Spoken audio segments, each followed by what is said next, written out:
Good evening and welcome to tonight's meeting of the Major Applications Planning Committee. I'm Councillor Eddie Labour, the Committee Chairman. Apologies that we appear to have a technical issue with lighting at the back of the room tonight, which we only became aware of when we came in, and we can't manage to solve at the moment. I will do the usual administration and then I will explain the running order of tonight. Can I do apologies for absence first, please? We've got no apologies. Can I have declarations of interest in matters coming before tonight's meeting? Can I take the minutes of the 12th of March as agreed?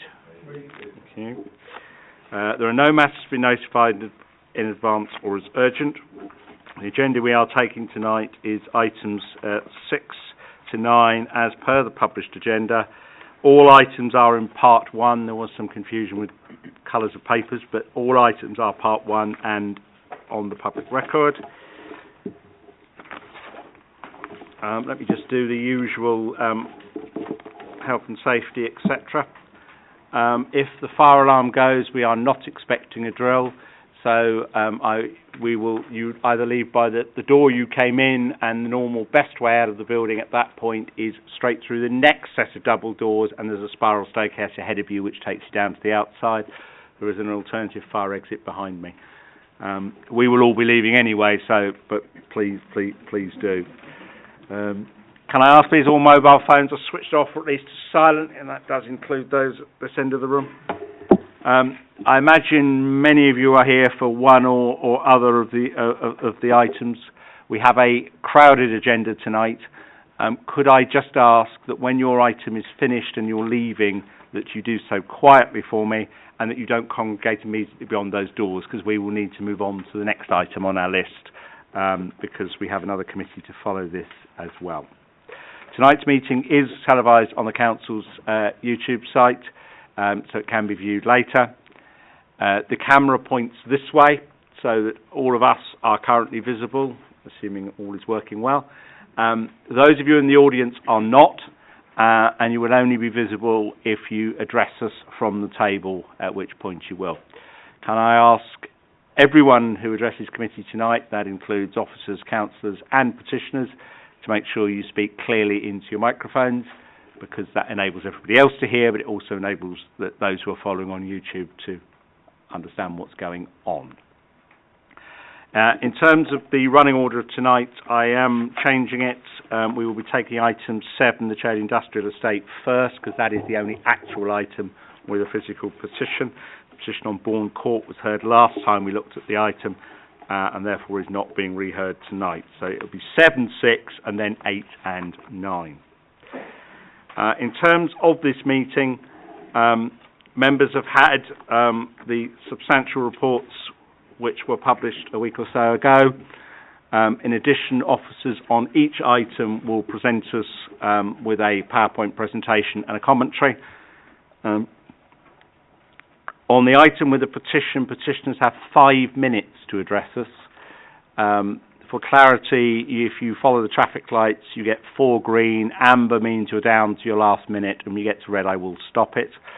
And we do hold it to that. It isn't a sort of flexible run. Applicants or their agents also get the same length of time. But those are the only rights to address this meeting.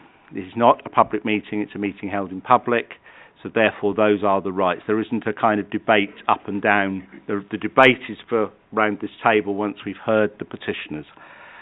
Members may choose to ask anyone who addresses us questions to seek clarification. Don't be worried if they don't ask you any, it just means they've understood what you've said.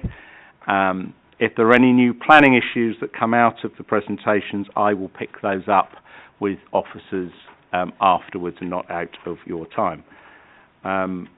In respect of item 7, I know Councillor Curling and Councillor Allen are in the room. I assume you are intending to both speak. Okay, thank you. I thought that would be the case. In terms of those who are making decisions tonight, I only get a vote if they get to a tie. So they have to manage a split vote. But the councillors making decisions tonight, starting on my far left, are Councillor Duncan, Councillor Osborne and Councillor Morse, and then coming down the table on this side, I've got Councillor Edwards, Councillor Tuckwell, Councillor Chapman, Councillor Yarra and Councillor Goddard. The officer team tonight, Alan Tilley is dealing with transport and highway matters, Mandeep Malhotra, the strategic applications manager, is presenting for us, James Roger, the head of planning, will offer us advice as required. Luke Taylor from Democratic Services is our clerk and always welcomes if you fill in his feedback forms for him. I'm sure there are loads of them out there, lovely orange things they normally are. And Nicole Cameron, our legal advisor, will provide us with advice as we need it. That is the preliminaries done. I'm going to therefore move straight to item 7, which is Chaley Industrial Estate, Pump Lane, Hayes, page 65 of the bundles. And it whenever you're ready. Thank you, Chairman. Good evening, members. Item 7 on the agenda is a full planning application for the redevelopment of the Chaley Industrial Estate, which is the site outlined in red on the screens before you. The application proposes the demolition of all of the buildings on site and the erection of 33 residential units and 3 commercial units. The site has been allocated for release from industrial use to residential use within the local plan. I'll take you through the local plan. So the site is shaded as yellow because it is in the current industrial business area allocation, but since about 2009 has been allocated for release from industrial use when we were looking at consolidating the industrial uses within the areas, and this was proposed for release for residential use. The location plan outlines the site in red with Pump Lane to the north and Chalfont Road running down the southern area. The existing plans are primarily denoting the application site and the existing industrial buildings, which are approximately 2 stories in height. The Matalan site that you can see on the top of this plan is not part of the application site. That is the site next door. That's just a site context elevation. The proposed ground floor plan shows the commercial units in yellow fronting onto Pump Lane predominantly and also running down the side of the building. There are 3 blocks, although the blocks themselves are labelled A to G, so they are differently labelled according to the cores, I believe. So if we refer to one block in this location, there's the second block, and the third runs along the southern part of the site. The first floor plan shows the podium level amenity space, which is proposed to the rear of this block here, and also in the centre of the larger block on the site.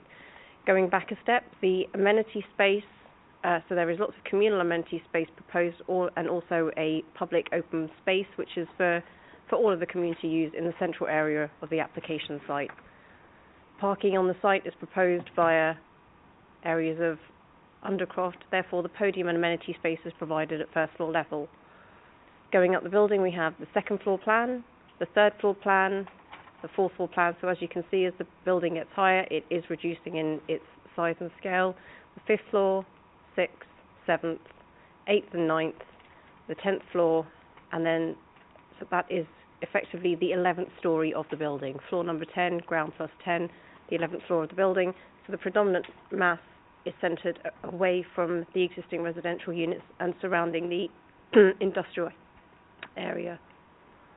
One thing to note is that the Matalan site that we saw on some of the context plans, which is this area here, is also an allocation site that's proposed to be released from industrial, again for a mixed-use residential development.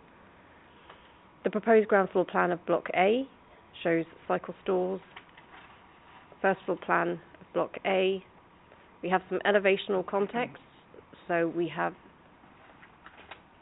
through the centre of the site with the tallest element in the middle.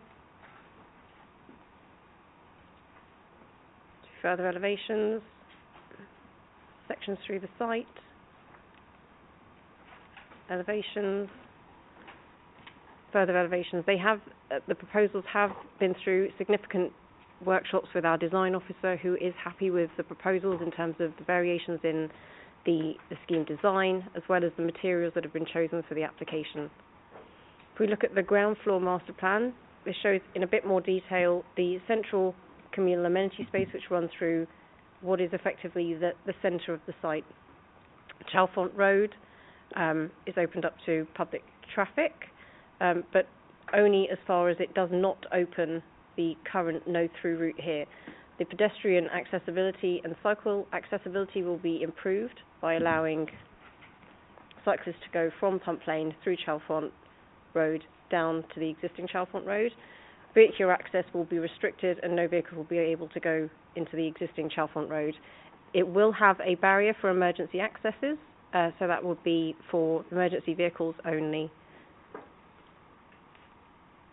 This is the southern half of the site. So these are the existing residential properties. Sorry, it's sort of blocked out here. Again, there's amenity space shown at ground floor level, providing a significant buffer from the industrial area with some ground level car parking and the bottom of the communal amenity, which is to serve the wider community. This is a plan of the podium level amenity space. So it's centrally located within the larger block and to the rear of this block to the left. Sunlight studies have been undertaken, and are deemed to not have a detrimental impact for the future occupiers and also for surrounding occupiers. There is a general fire strategy plan. I appreciate that this was raised by the petitioners in the recent petition that's been the most recent petition received. So there is emergency fire access via Pump Lane, but also the secondary access, which would be via Chalfont Road through the emergency access point only. There are also fire cores in the taller building to ensure that it complies with fire regulations. The building is not clad in any way. It is proposed to be built of brick construction. I had to turn the plan on its side in order to let you see it a little bit clearer. This happens again, so hopefully that provides a little bit more clarity on how the fire and emergency services would access the site and also turn and exit the site. Again, this is the ground floor plan, but this just shows in blue where the fire cores are within the building, the tallest element of the building of the application site. These are some separation distances. So we have worked quite closely in trying to ensure that there is adequate separation from the Little Road properties as well as Chalfont Road. The yellow markers show the existing built footprint, and then the blue and the green denote the proposed layout by the application. I'm sorry if you can't see the distances very well, but I do have them to hand, so if there's anything you want clarified, we can come back to it and we can let you know what the distances are exactly.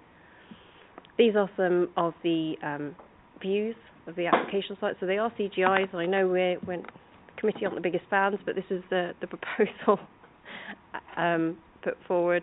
So a view from Chalfont Road looking towards the application site. First image is the view looking west on Pump Lane, and the second is the view looking into Chalfont Road.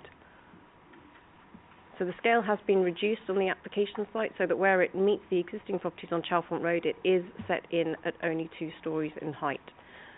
We have sought to ensure that a minimum impact is provided to the existing local residents. We do have some photos of the application site. So again, as I said, Matala is not part of the application site, so the application site comprises of this area over to the right. The existing site flank elevation, the adjoining site, or rather the tiles and bathroom site is the application site, Matala is next door. More images of the application site. And this is Pump Lane. I can come back to any photos that you may want to see later on. The scheme proposes demolition of all of the existing buildings within the site boundary to provide 3 new apartment blocks from 2 to 11 stories in height. The new buildings will provide 333 residential units, 34 accessible flats, each with wheelchair accessible and allocated disabled parking spaces. There are 209 car parking spaces proposed, including 3 commercial parking spaces, 204 residential bays and 2 car club parking spaces. We are trying to encourage car club bays within the Hayes area and generally within the housing zone in order to minimise and reduce the quantum of on-site parking required. The parking ratio for the application is 0.6 spaces per unit, and this is considered to be acceptable due to the site's location within the town centre and close proximity to Hayes and Harlington Station. 35% affordable housing has been proposed with a tenure split as close to the policy requirements. The scheme in its entirety is not policy compliant with regard to the tenure split. The application has been through an independent financial viability review, which supports the applicant's proposals, and the housing team have not raised objection to the tenure splits. The applicant is, however, offering 35% and will be asked to enter into a review mechanism. The proposed buildings are considered to be of a high quality addition to the Hayes area. The impact on the wider area is deemed to be acceptable. The proposed scheme is considered to reinforce the transformation for the area. Members will note in the addendum that we have secured additional contributions for following requests from TfL. We did receive them extremely late in the day, but the applicants have agreed to them. There is also a objection report which I believe was circulated to all members earlier in the week on this application. The application is accordingly recommended for approval. Thank you, Madam. The petitioner for this one, Rupa Sajja, if you'd like to come and take us. Fine, I'm absolutely fine. If you press the button on the middle, you'll see the microphone light up. That tells us we can hear you. And then we'll start the timer at this end. I understand there's a PowerPoint presentation. We don't need a PowerPoint presentation. You don't? Right. That makes our life slightly simpler. Right. If you press the button on the microphone for me, thank you. And when you're ready, off you go. Okay. Thank you for letting me speak today. I'm the elected representative from the community. Today, I intend to summarise the report submitted and prepared by the local residents over 10 weeks. I believe it represents a set of evidence-based and well-thought-out objections to the plan. The 5 key objections are density. The site density is greater than the council's recommended 110 units per hectare, yet the proposal is for 185 per hectare. The mix of housing is also outside the policy according to Hillingdon Local Plan Part 1. I would direct the committee to report sections 3.1 and 3.3 for further details. Overcapacity. I will simply state this: the council has overperformed on its targets by almost 80%. There is simply no need to build houses in Hillingdon at this rate. See section 3.1 for more detail. Parking. There is insufficient parking provision. The research from the census data, the DVLA, a local survey, and the council's own ward data show that on average residents have more than 1 car per household. Page 48 of the council's planning report published for this meeting recommended the number of car parking spaces to be 441. Yet the proposal is for a meagre 207. The council's planning team have dismissed all the data available about every resident in the ward and makes an unfounded assertion that the proximity to the town centre will mean that the people do not require cars. We are the local residents, and the proximity of the town makes no difference in terms of requirement for cars, but rather commutes and large weekly shops are the key drivers.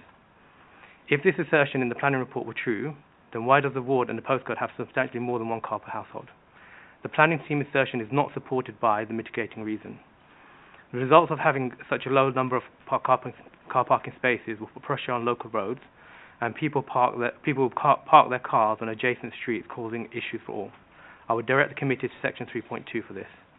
Traffic. The traffic management between the residents on the site, visitors, retail and light industrial units is not well thought out. The council's own report on page 48 speaks to this issue and states there is insufficient car parking spaces for retail units.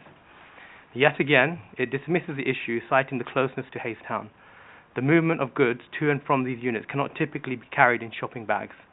In addition, the turning circle for long wheelbase vans is not present, which will cause delays for people coming in and out of the site and idling of cars while they wait. Large-scale fire. The plans do not discuss the event of a large-scale fire, how this will be managed, or how the site will be designed to cope with an actual large-scale fire.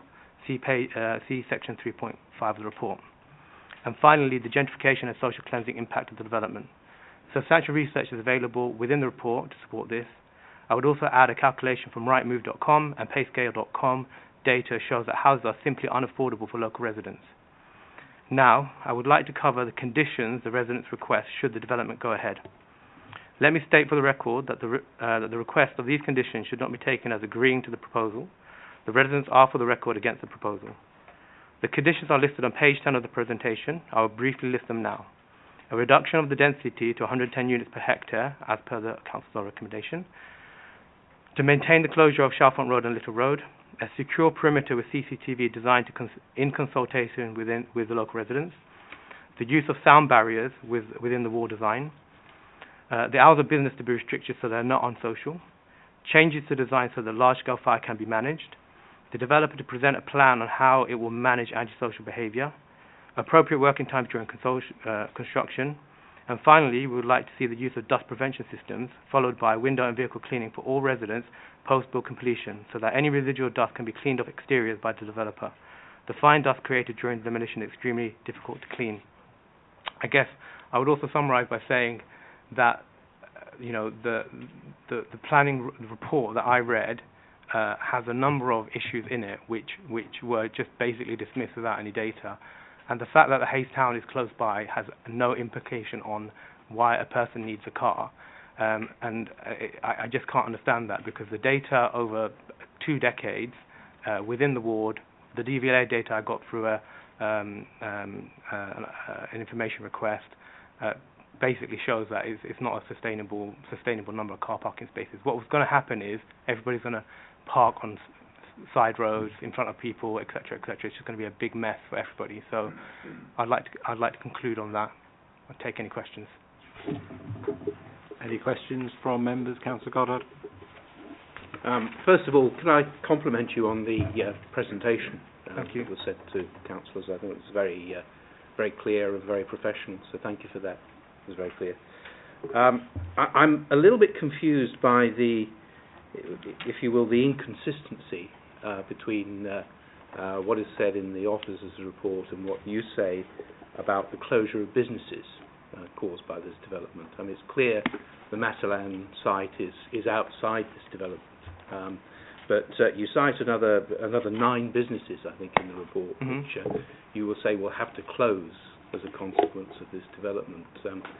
Can you clarify that inconsistency for me, please? So, I mean, there are a number of businesses on that site. We did some research to find out what businesses they were, and we listed those out. So I believe there are businesses there. I have seen them myself, the gym, etc., etc.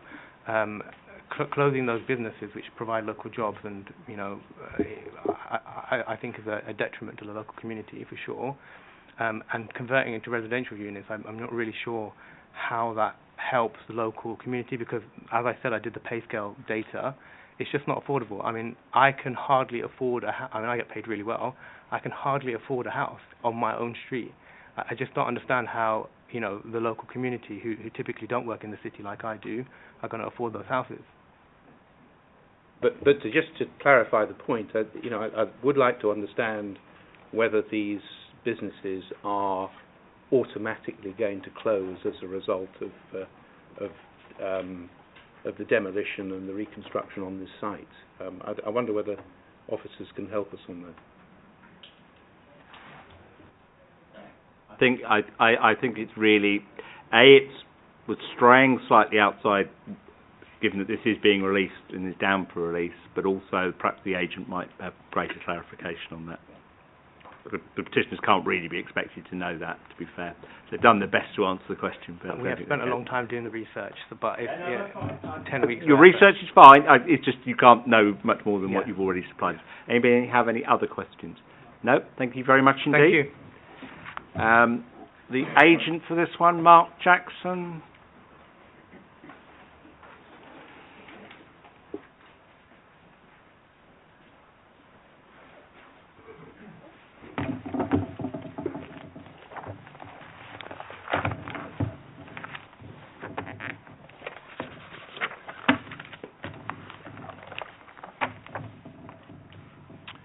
Right. Good evening, members. Thank you, Chairman and members, for the opportunity to speak this evening. My name is Mark Jackson. I'm the Director of Planning at Fairview New Homes.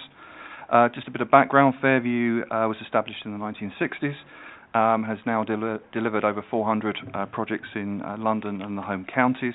We currently employ about 200 people in our offices in Enfield, and employ many thousands of people across our various sites. At the moment, we have 14 open construction sites across London.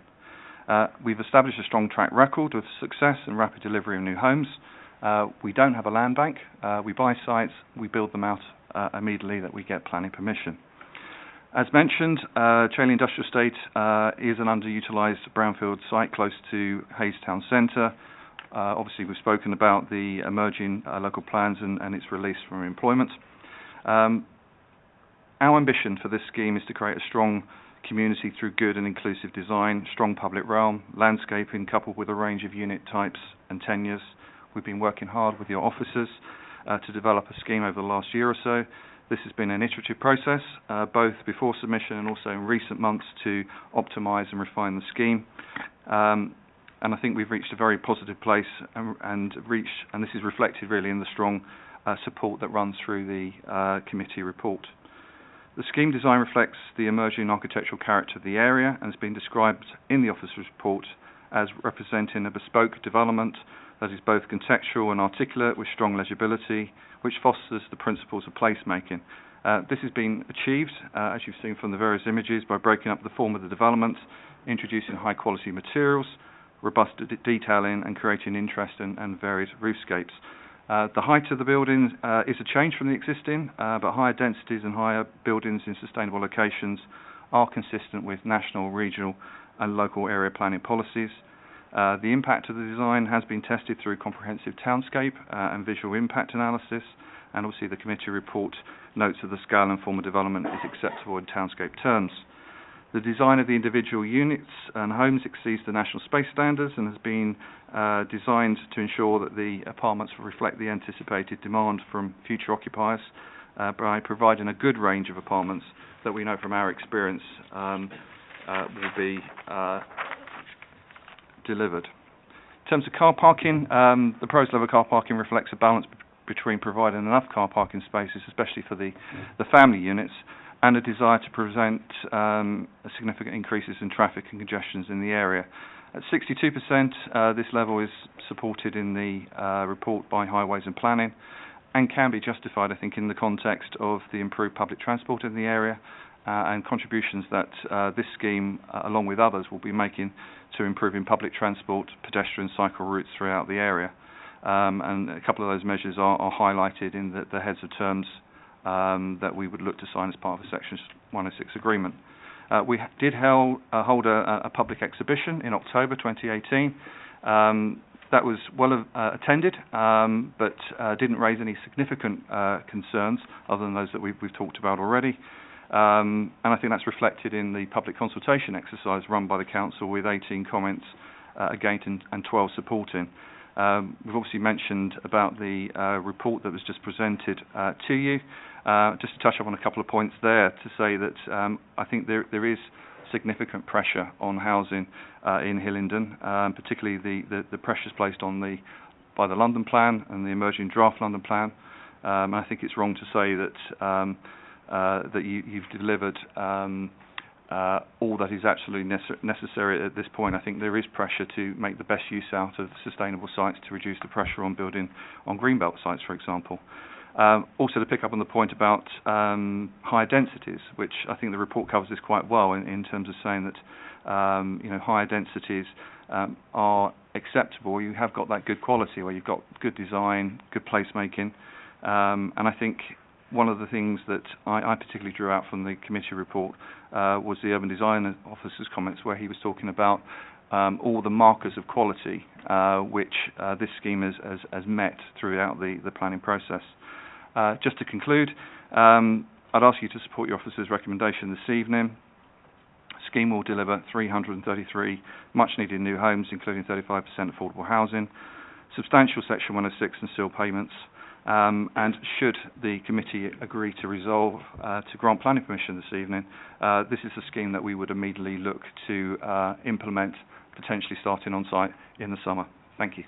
Thank you. Before I open it to everybody else, there was the outstanding question that a member asked a moment or two ago about the businesses that currently occupy this site. Do you know what's happening to them? I do. Just bear with me one moment.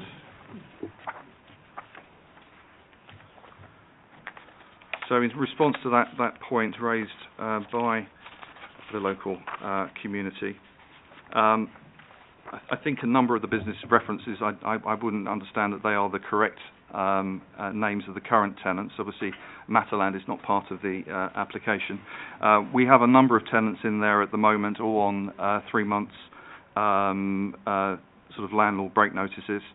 Many of those have served notice already to vacate, and one, in terms of the gym, has indicated that they might like to come back into the new scheme as well, which is something that we will explore.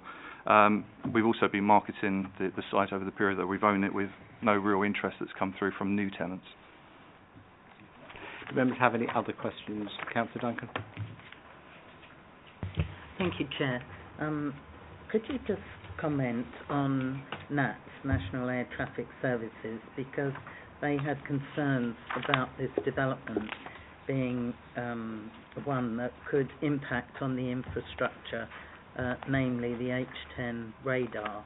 Yes, certainly. Well, Fairview have met with the National Air Traffic Control Service, NATS, and it's clear that even the highest part of our development is at an acceptable level. What we have to do is agree with NATS a radar mitigation scheme, which is effectively they plan this development into their radar modelling. But certainly this development is not something that they've objected to, subject to an imposition of appropriate conditions. And those are in the condition list. I have checked. Councillor Moores? I know that you're not proposing to give us the 35% affordable housing, and you've presented a financial viability appraisal. What does that say? As I understand it, it is 35%, but it's not 10-year compliance. But what's in the what's the financial viability issue saying? I mean, is it saying you're not making? I'm guessing not making enough profit. I mean, it's interesting that it's sort of overruling a policy, according to what I'm looking at here, H2. Okay, I'm happy to sort of take on that point. So the viability appraisal that we submitted was independently reviewed by appointed consultants by the council. That demonstrated that the maximum viable quantum of affordable housing that we could provide was something like 19%. Fairview have taken the decision to provide 35%. But to get to that 35%, there has been a slight adjustment in terms of policy, so we have slightly more shared ownership than we do rented to get to that 35%. Thank you. Okay. Councillor Edwards? Thank you very much. I think it builds on the previous question. It appears to me from the addendum that there's been a late agreement for a £250,000 contribution from Fairview. What impact, if any, will that have on your ability to provide affordable housing? Well, I think the key thing to say is that Fairview have taken the decision to provide 35%. So, as a bit of background, pretty much all of our schemes in London over the last 2.5 to 3 years have been around 35%. And that's a commercial decision because it allows Fairview to have certainty about delivery through the planning process. It also means that we have a quantum of units which are immediately available for registered providers to go into contract with. So there's an overall commercial decision that 35% is a good decision for us. In terms of that amount of money with TfL, that is a late item that's come in. It is something that I think will be a matter of negotiation with TfL. They haven't been able to substantiate that request at this point, but within the context of that contribution, that will change the viability scheme slightly, but it doesn't change our undertaking to deliver 35%. Thank you. If I may, do I take it from that you could be adjusting then the level of affordable rent provided and making an even higher proportion shared ownership? No, we're happy to commit to the 35% and the 10-year split that we've offered to the council. Councillor Tuckworth? Yeah, thank you, Mr. Chairman. Just building on the last two questions, really. How does the 35% break down between the 1, 2 and 3 bedroom numbers that you've got in the proposition? Right, so in terms of the 35%, that breaks down as 27% affordable rent, 35.6 London living rent, and then it's 37.4 shared ownership, so that's a slightly higher proportion of shared ownership than policy. I think it was I think the council's question was about the split between unit sizes. Indeed, if I heard it correctly. You were correct, Mr. Chairman. Oh, you've got that. Okay, well, if you've got the breakdown, that'll go on. Well, I'll tell you what, I'll take that at the end. Because then I'll let the developer go if he's got it. Because we're already at 35 and we have an issue with the viability assessment, so we're going to struggle in a minute. Any other points? No. Thank you very much indeed. Councillor Allen, looks like you're taking the first go. He's not? Okay, fair enough.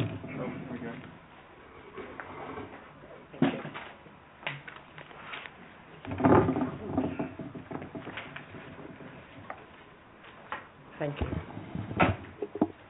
Firstly, I'd like to place on record the thanks to the residents who prepared that report themselves without any help from councillors or anybody. So I'm just going to stick to the general things. Starting off with the unstopping of the roads. Those roads were stopped because they were a rat run. And I don't think any resident would want those unstopped now, because we'll be back to square one again. The fixation everybody has on two-bedroom properties is not helping anybody, not any resident in the Townfield area or the wider borough. Because what the Townfield residents need are 3- and 4-bedroom properties.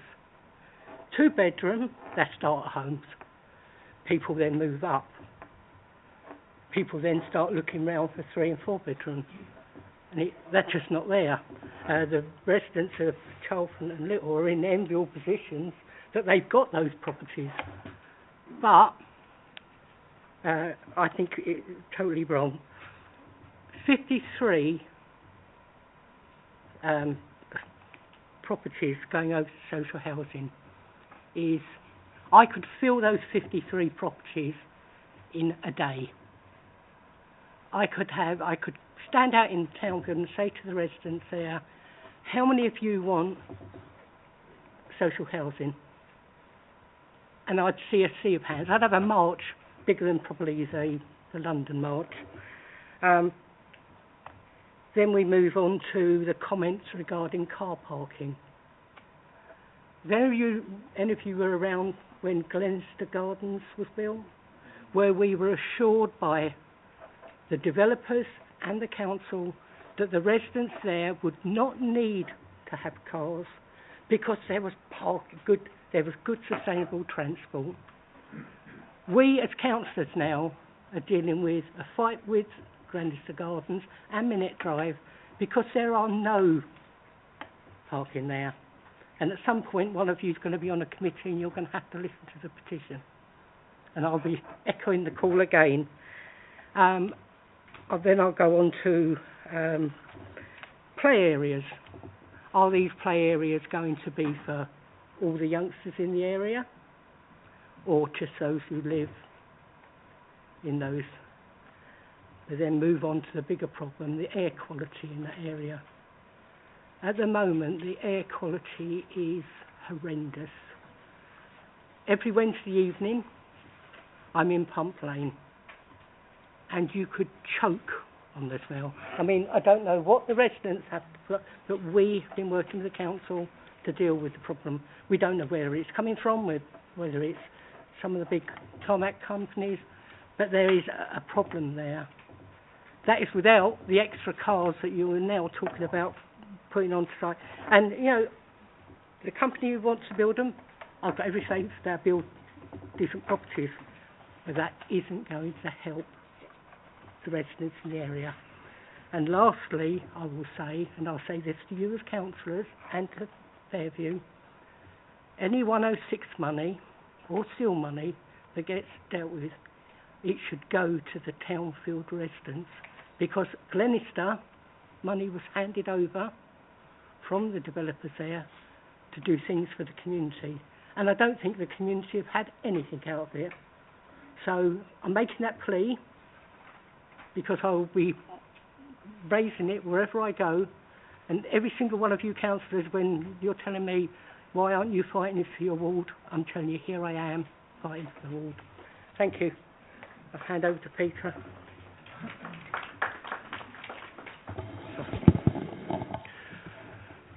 Thank you, Chairman. Just a few things to add. I mean, like Councillor Allen, I congratulate the residents on the excellent objection report.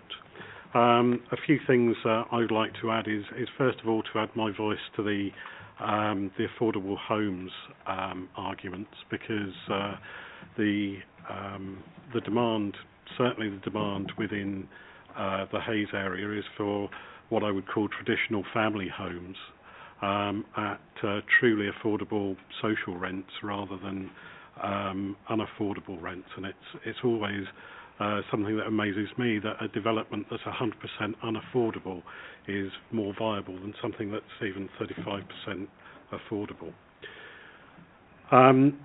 I would like to touch on the parking as well, because I've sat on planning committees where we've always tried to ensure that there's maximum parking possible, because the parking around that area is abysmal, and taking away parking places doesn't reduce the amount of cars, it just means there are more cars with less spaces to park.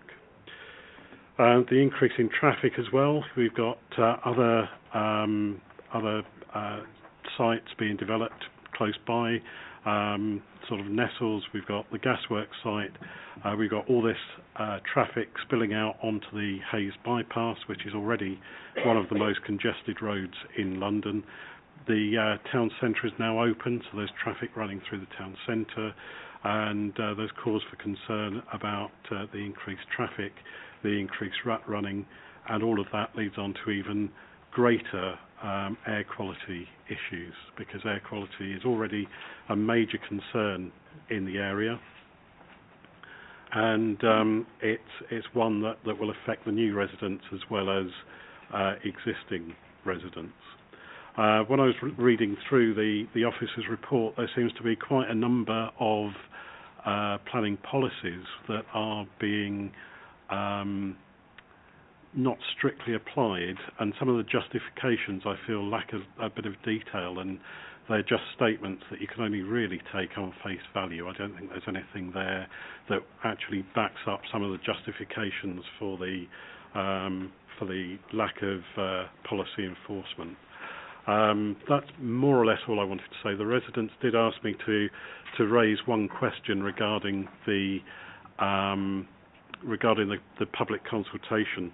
The site notice went up on the 10th of January. The press notice went out on the 9th of January, and the official closing date was the 11th of January. That meant there was only one day or perhaps 2 days to respond. So there's concern that perhaps comments that were made after the 11th of January were not logged as official objections. So I would like just some clarification over the consultation. I'm sure I can, as best we can in these circumstances. Can I just, I'm going to pick up one question. I don't know if other members have got any others. I'll make some general comments in a moment, but I've one specific I just wanted to pick up with you, Peter, if I might. You referred to the report and planning policies not being applied, I think, for your words. Could you just point, for the benefit of committee, because it will help their discussion in a moment or two, places where you feel that's the case for me? Right. Okay. Unfortunately, I don't have page numbers because I just downloaded. Or section numbers will do me. Any just a couple of. Okay. I just want to make sure I'm. And we know density is one of them. Yeah. We know density. I've got density on the list already, so we'll. Yeah, I thought you might have. Yeah. I think everybody's got density. We'll deal with that in a moment.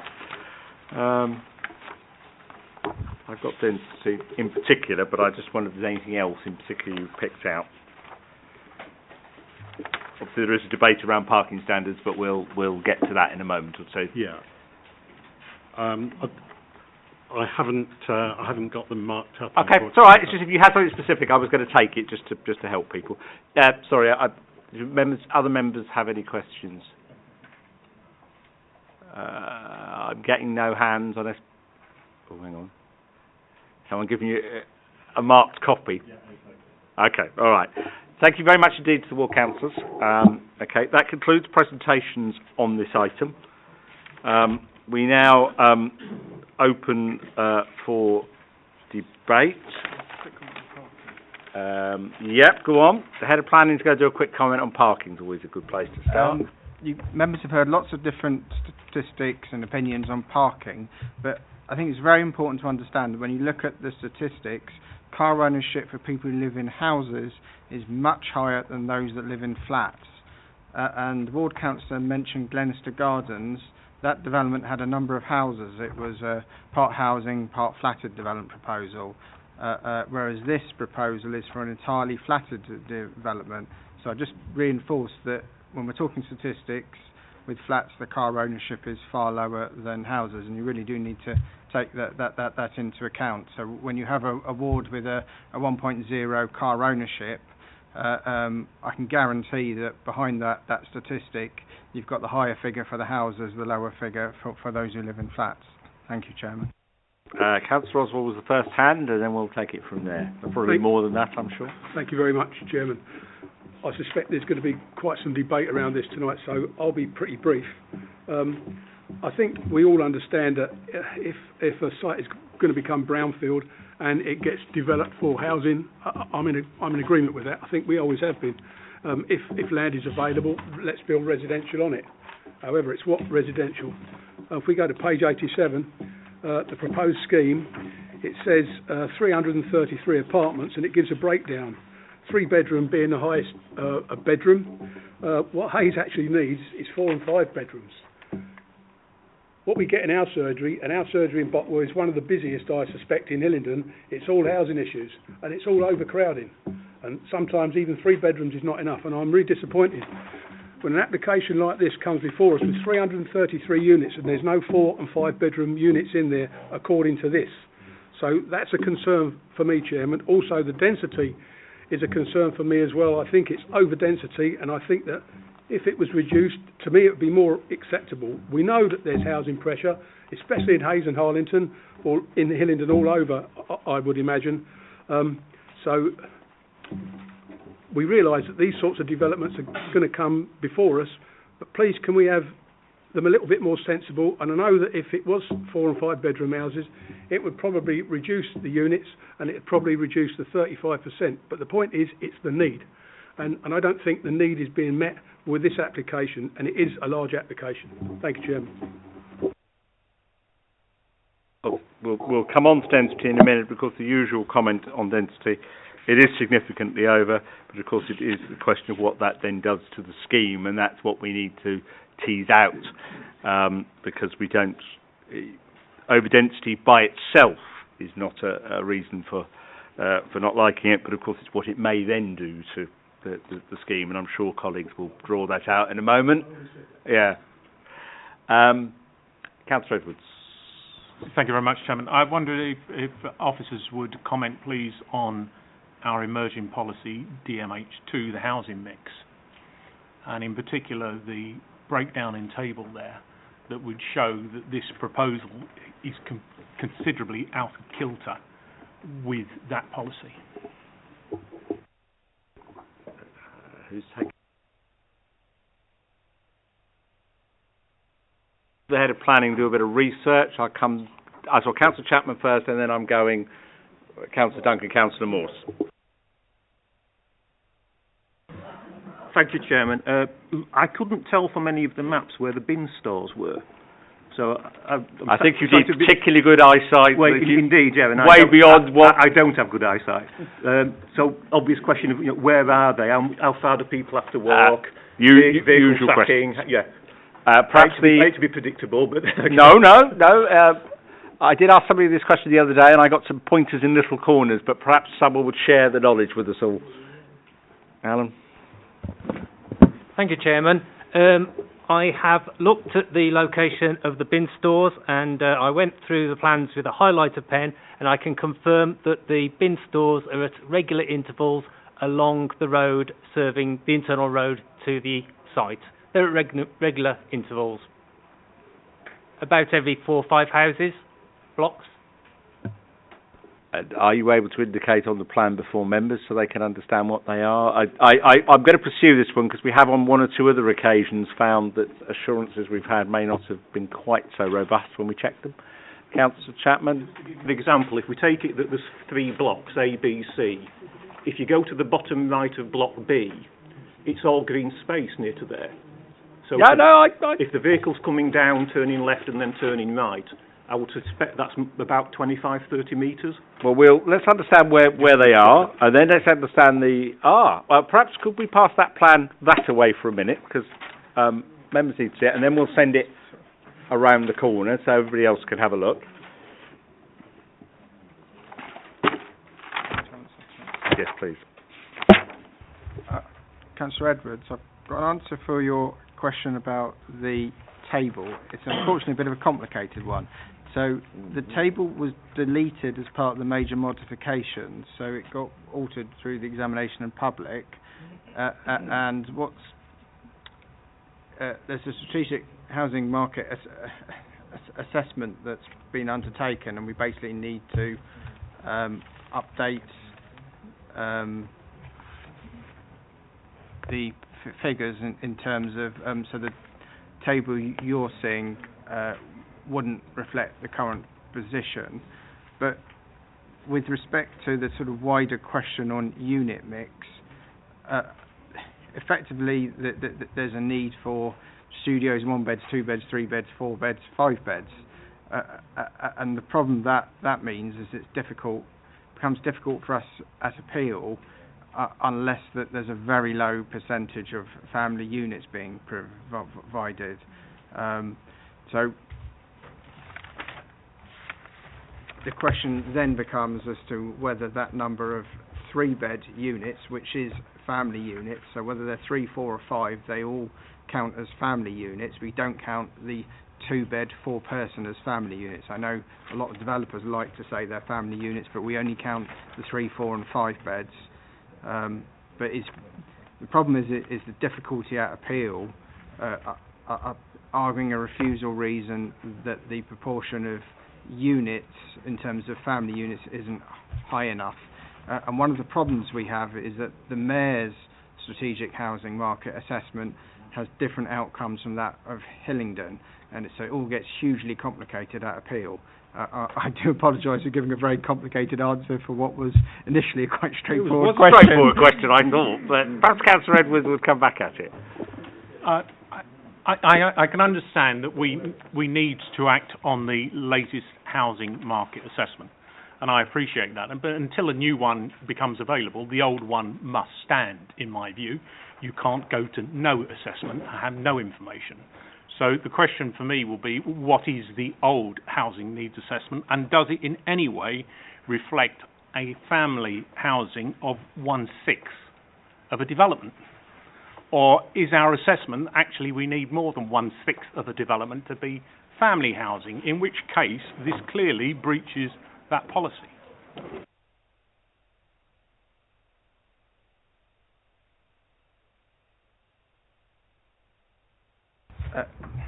I'll give a much simpler answer. So we did consult our housing team, who did say they were happy with the mix on this development proposal, which I have to mention that because that will get mentioned again in an appeal situation. One for a minute. Councillor Duncan's just having a look at bins. I'll take a comment from Councillor Chapman in a moment as to whether he thinks what you've just seen answers your question. Yeah, no, I'll take Councillor Duncan first, and I'll come back to you. I want to work, otherwise I'll forget who I haven't heard from. I'm sure you'll remind me, but I don't like to forget. Councillor Duncan. Thank you, Chair. There's a number of points. I think the height going up to 10, 11 stories, I know it's only a small bit, but it's a marker, isn't it? It's totally out of character with the area, it doesn't fit in with the area. Why is it there? This site is identified as an edge of centre location in the report, which it is. I know it's fairly close to the centre, but this isn't appropriate. It's next to two-storey suburban housing and some warehouse and retail units, out-of-town retail units. So I think the height is something that should have been dealt with at officer level and should have been brought down to... I understand the difference in heights across the site and accommodating where it's next door to two-storey housing. Fine, that's been done, but allowing it to go up even just a small bit was a nice try, and they got away with it, and I don't think it's right for this area, and I don't think we should be approving that. I think it's out of character with the area completely, and I accept that it's difficult when you're taking sites that have been about to be released like this, and people come in, and obviously they want to get the most they possibly can and the most profitable development for their investors, whichever part of the world they may come from. And that's their job, and I don't blame them for doing that. But on the other hand, we are here to represent the interests of Hillingdon people, and our local communities. And I very much appreciate what was said by residents and the chair of the community group who spoke earlier. This housing is not going to be for local people, because local people, the majority of them, will not be able to afford it.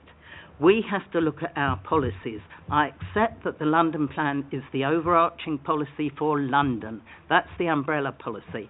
But we have to look at what operates in Hillingdon and what other special circumstances operating here. We're next to Greenbelt, we're next to shires, counties. We're an outer London borough, and there should be special policies that take account of that. This isn't an appropriate area to have high-density city development coming out in the middle of suburban streets. So, again, in terms of character, and I think that that's a point that we must address. Density, we've spoken about the density. The density it's over-density, and I know it's not the only indicator. You have to look at it in total. But what it's doing, the density is allowing inappropriate development and an unsuitable mix of development to be here in this location. This is an area of family housing, and we need more family housing. We've still got families here. This isn't a central London location where there may be more people coming into the city to work and going home at weekend. We still have a basically family population that we should be accommodating. Like other officers, I was concerned about the amount of affordable housing, and I'm sure there are all sorts of clever schemes whereby you undergo financial viability appraisals, and I'm sure the companies that do this do it very well. But quite frankly, it doesn't bear any relationship with what is needed. If you buy a site at too high a price, then there's going to be less that can be given in terms of public benefits, and that's down to how people buy sites and develop them. That's not our business. It's our business to say, no, you need to comply with our policies. And this doesn't, and it says it in the report that it doesn't. To then get on to my biggest bugbear of all, which you know that I always will not support anything that shows appalling air quality. I will just read this bit. It says... It's included within the Hillingdon Hayes focus area. Focus areas are defined as areas where the air quality limits are exceeded. There is relevant public exposure, and action should be prioritised to achieve significant improvements in air quality. Let me just sum this up. This makes it worse. I've read it all. Yes, I understand what it says, and basically it makes it a little bit worse. It's already in a focus area. We're just walking straight past that point. I am I can perfectly understand residents who have concerns for their family, their children, their babies, their elderly relatives. This is totally unacceptable for us to approve this. We should never ever approve anything like this. And what was a further concern when I read this, it said, the Council's transport engineers reinforced that the local road network at key junctions in close proximity to the site are over the desired capacity, and that the development does result in a net increase in traffic movements entering and leaving the site. Well, there we are, we have it in black and white. So there's going to be more traffic, more pollution, worse air quality. I'm afraid I will certainly not be voting for this development.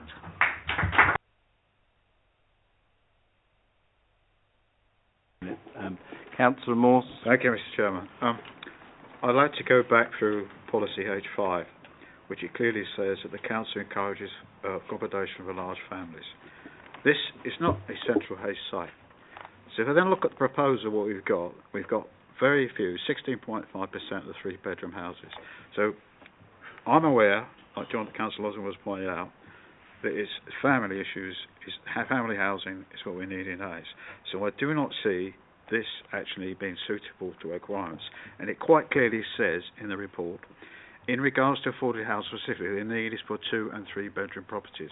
And I think there should be, if the site had, I'm just giving you one indication, if this site had a higher proportion of that, I'd be slightly more optimal towards it.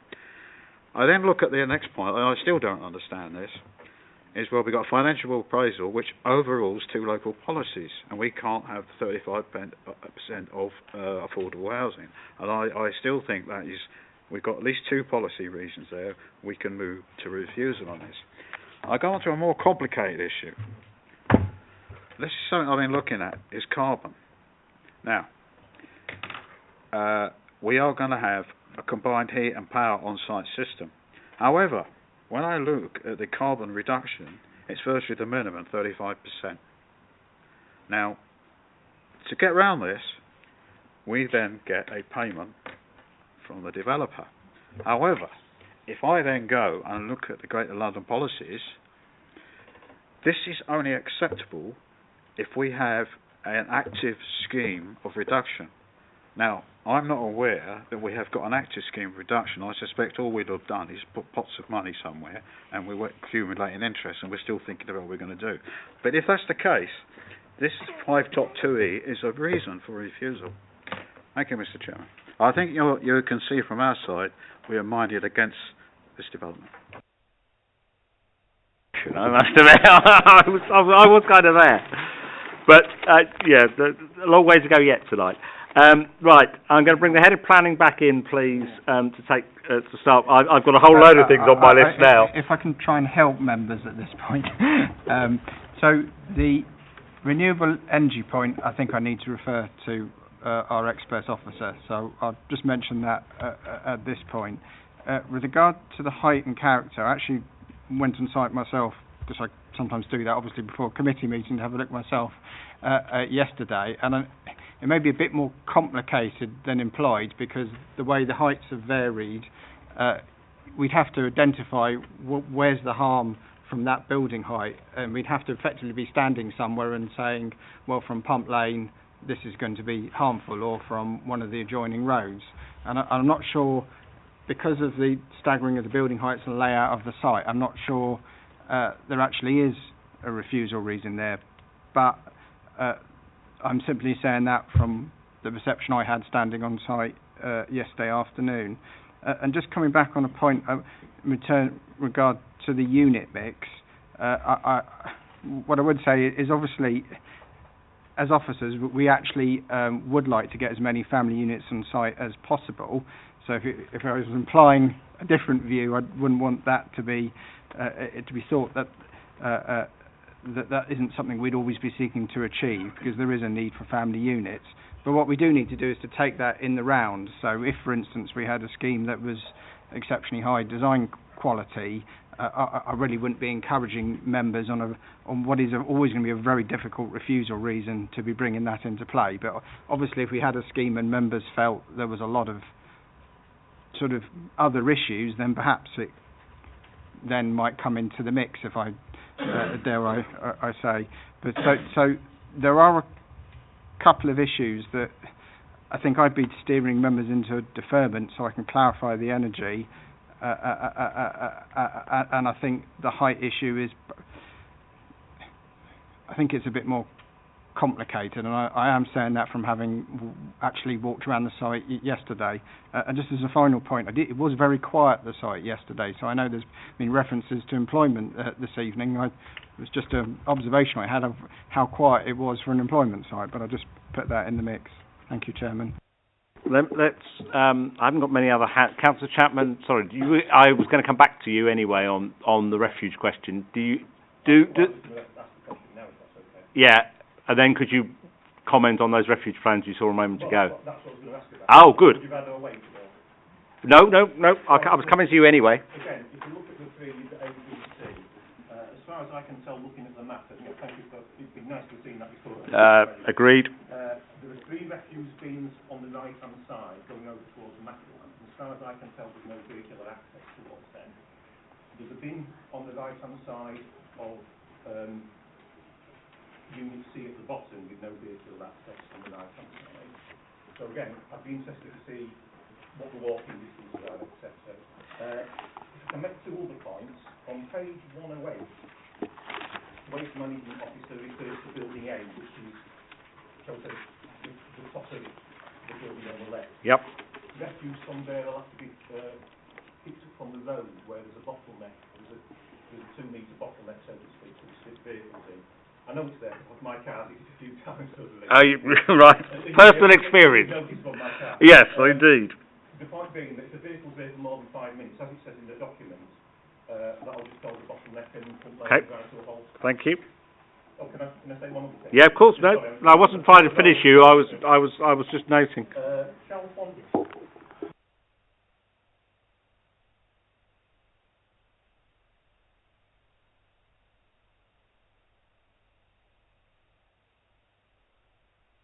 Yes and yes. And is there a follow-up to that? Obviously, do we want that? Is that acceptable? There is a question mark about that. Yeah, I'm not sure if I live on Calpont, I want that. Well, the argument is it improves accessibility. Residents have made their views quite clear. I think I got those. So I think that's one for debate. The other matter for debate, and it hasn't come out explicitly tonight, but I'm going to bring it out now, is that we need the detail, if that is to be left as a pedestrian and cycle access, we need the detail of how that's going to be secured to stop motorcyclists using it as a run-through. Because that, if we don't, that is exactly what will happen. So I believe there are highway schemes that can do that, but I don't believe they're in the paperwork that's before us. So that is also a kind of outstanding item for a moment or two.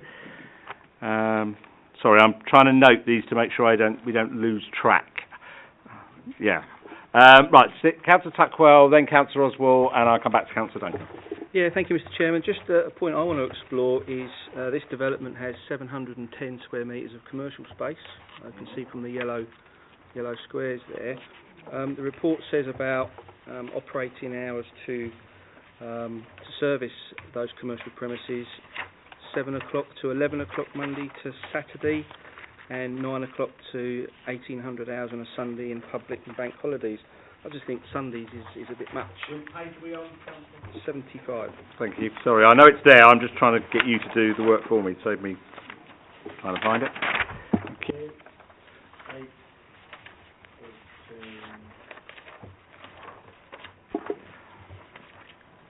Should I'll put a view out. I take your point. Should this, and it isn't, it is clearly obvious it's not certainly going to get an approval in a moment.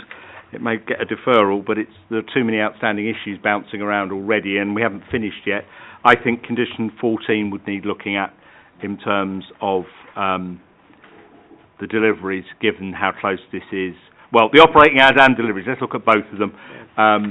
Given how close this is to residential, it's going to be right on top of them. The other issue as well, there's an issue about servicing those units and van turning, which is the residents picked up, or the council, one of the two, I've certainly got it in my notes. I know there is a condition regarding highways and turning circles and all the rest of it, but again, it's another one where we're taking it on trust that we'll get it. I think we need to actually see how these things really work. So commercial unit servicing is going to kind of be on a list that's coming backwards. And the hours. Councillor Oswald, I said I'd come to you next. Thank you very much, Chairman. I'll try and move this on for you. I'm not comfortable with this. I certainly agree with the petitioners.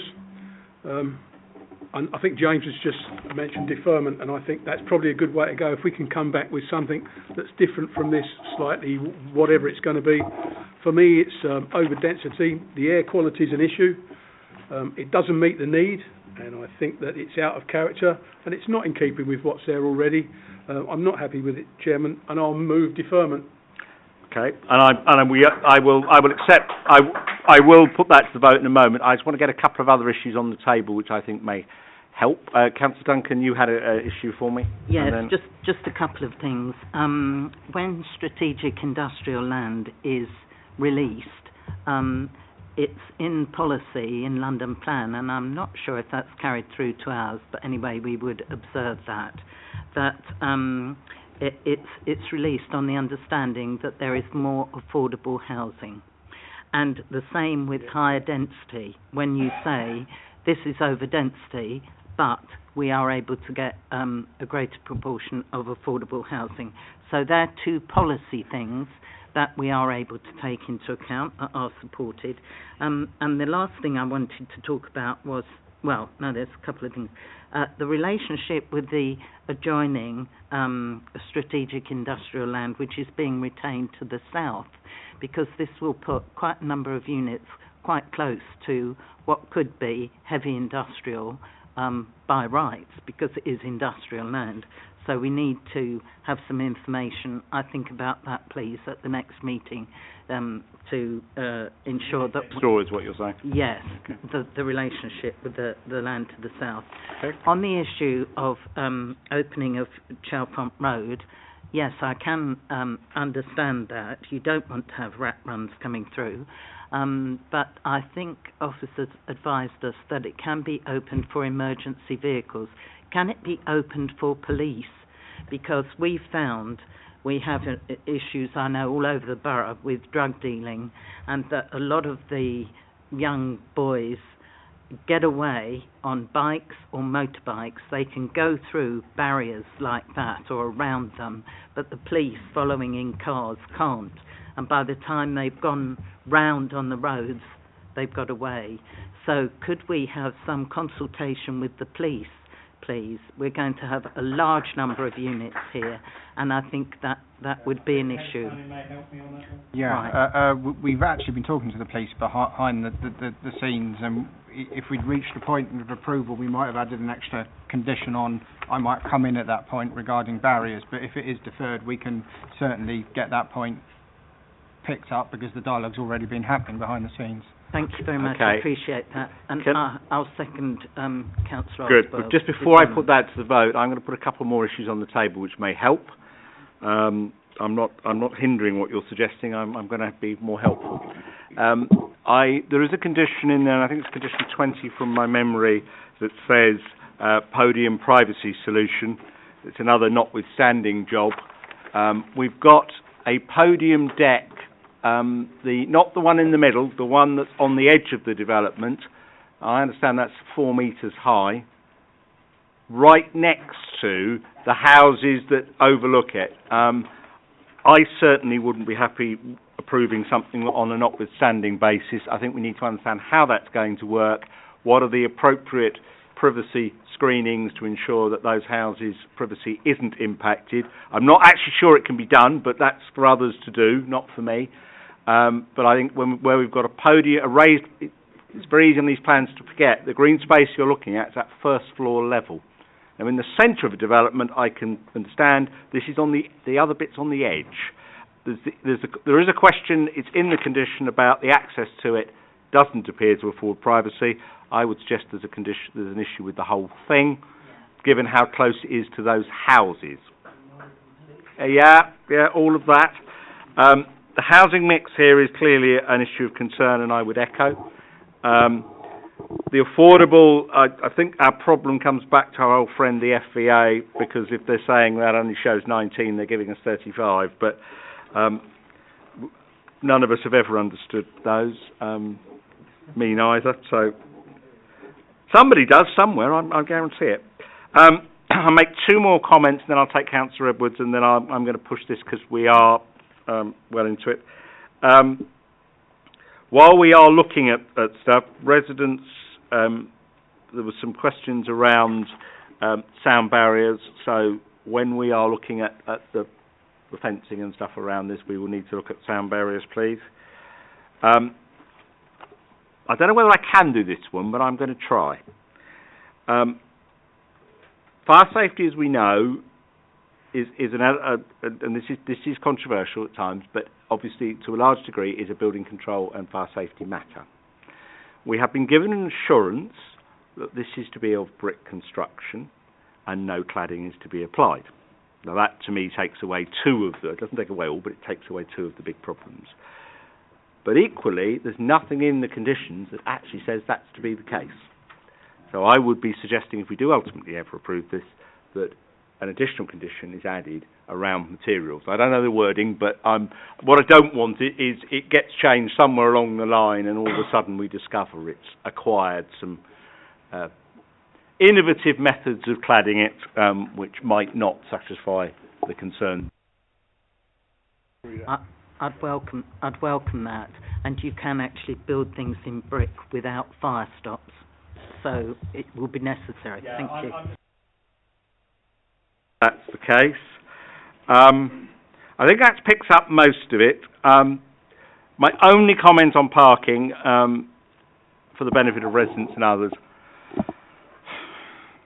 I have enormous sympathy. Our problems with it is we are very constrained both by policy and by emerging policy out of London. London plan, and we're under severe pressure from the GLA to push parking standards even lower than this. Now, all members round this table I know have strong views on it, and I don't think many of them would differ with the ward councillors or the residents. But it is an item that does constrain us on many of these sites these days. But there we are. I won't comment any further on that, but it is an issue for us. Councillor Edwards. It is only a very minor point. When you're looking at the privacy issue from the raised podium level abutting the houses, can we also look at the impact on the plot 2, which is shown because it's the walkway is staring into their bedroom for the whole length. Okay. And I don't know how that is. Well, no, again, thank you very much. We'll pick that up. And there may be others, but that is the only one that the plan is in sufficient detail to be able to interpret it. There may be others around the central courtyard that closer inspection. Well, I think we could do with better scale plans anyway before we approve this, because I'm not sure how we can get the detail we need. The refuge plans will need reviewing, and the councillor has drawn our attention to a number of matters. And I think, again, we need to see those in advance of anything. My other question is definitely for deferral, this one, and it is pros and secondly. Do we actually want to go and visit the site as well? I think we do. I personally... with difficulty, I would think. Well, you probably can on the site at the current moment. Yeah. I'm going to add a site visit request to this because I certainly, if you don't know it well, I think members could do with seeing it from all sides. So we actually appreciate what's behind it, front of it, as well as I think many of us know Pump Lane reasonably well, but it's a question of what's sitting behind that. So we are proposed and seconded on a deferral. Can all those in favour of deferral please show me? Thank you very much. That one is deferred. For the benefit of those in the audience, that will be deferred for a site visit to be arranged. It will then come back to a future committee together with the answers to all of the questions, and then we will work out where we go from there. Thank you very much indeed.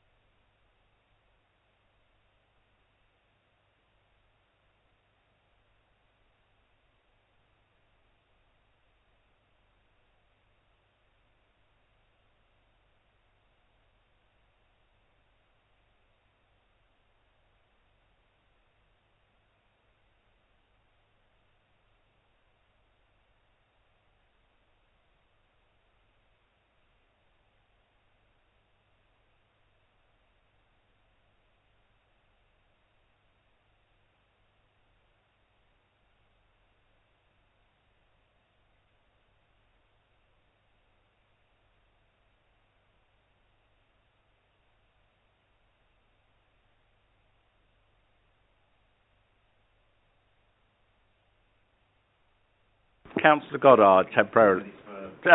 He's got his comfort break, Simon.